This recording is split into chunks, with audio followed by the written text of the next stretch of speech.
All right, listen, this bathroom issue has been a big deal. Gender-neutral bathrooms, it's been a topic all over the country. It's been politicized.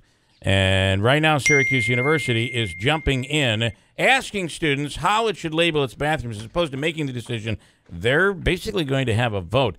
Julie McMahon is a reporter with the Syracuse Post-Standard and is on the line now. Julie, what's is this a good idea to put it up for a vote? Sure. Thanks for having me, Bill. It's a pleasure to be here. So I think what you're seeing is schools are grappling with this all over the country. Yeah. We have an order from the president to public schools to grapple with this. So I think Syracuse University is basically trying to be creative and get students involved and sort of look to the young people there to kind of guide them through this. So I think it's an interesting idea. I don't know, how it's going to pan out exactly, but I think it'll be interesting to watch it play out. Well, at any other time, this story right here out of Syracuse would make major national news. Sure. Except we're in the middle of Trump bus and all the other stuff going on politically. But you're right. This is an interesting way of what. I mean, have you been on campus to talk to any students and what they think about it? Sure. So I think there's definitely just a feeling of gratefulness to the university for tackling this and for involving students. Just the tenor on campus in general. There's a relatively new chancellor, so there's just sort of a feeling of wanting to be involved and not necessarily certainty in how the chancellor's going to handle different issues like this.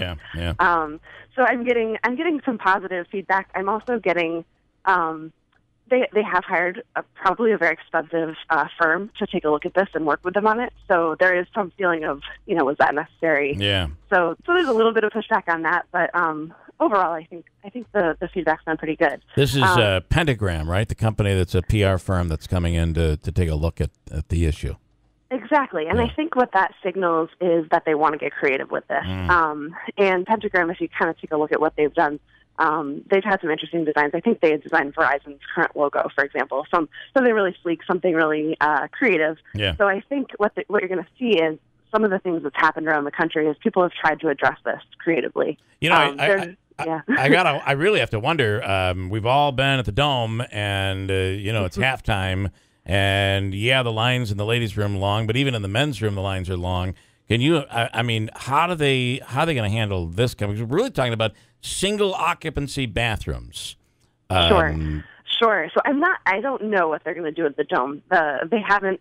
They've held their cards pretty close to the chest when it comes to the Dome in particular. Yep. I think what they're talking about more so at this point is dormitory bathrooms, residence halls, where they have already gone and converted a lot of those multi-stall bathrooms into single occupancy bathrooms. Yeah. So it's much easier than to turn around and say, how do we label those than those long stall bathrooms. But as you say, bathroom lines can get long, especially for women. I know at the Dome it's the case for men too. So I really don't know what they're going to do there. I think that's going to be probably the most challenging question they have on this topic. And Julie, I got to tell you, one of the things that I believe that women, when they're girls, young girls, the first thing you learn about boys when you decide boys are disgusting is you find out they all pee standing next to each other in the open without doors. Doors are almost non-existent in men's bathrooms. So this is a tough merger, the men's and the women's bathrooms. Absolutely. So one thing that I thought was kind of funny was Pete Sala, their sort of directors of facility at SU, mentioned moving away from gang toilets and gang showers where you do have everybody kind of out there in the open.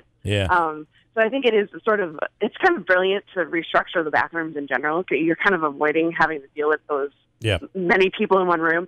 The other thing I've seen other colleges have done is the labels have just been descriptions, essentially, of what the bathroom is. This is a multi-stall bathroom. This is a bathroom with urinals. Got it. So, okay. You make the choice from there. So right. I think it is sort of a design issue, and it'll be really interesting to see, like I said, how it plays out, especially with something like the Dome. And like everything else in the world, it seems, the adults, the older people are the ones that have more issue with it than the students. Do you find that basically students on campus are far more open-minded to the topic than what you're reading across the country? I think that's correct. Yeah. I think you can see it across the country that young people are a lot more open-minded to this issue. I was reading yesterday a Pew study that showed that overall Americans are about split 50-50 on whether they think transgender people should use the bathroom they identify with or the bathroom that they were born into. And among young people, 67% say use the bathroom you want to use. Wow. So I definitely think you're seeing where young people are a lot more open or just kind of used to the idea, I guess. Right. Maybe you're just seeing, I think, sort of more transgender people on college campuses. That is where you start to sort of see people come out, those types of things. So I think, yeah, this is kind of the right place to have the conversation, if anything. Interesting. All right, good work on this, Julie. Thanks for coming on. We appreciate it. Absolutely. It's my pleasure. Thanks for having me, Bill. Julie McMahon from the Post-Standard.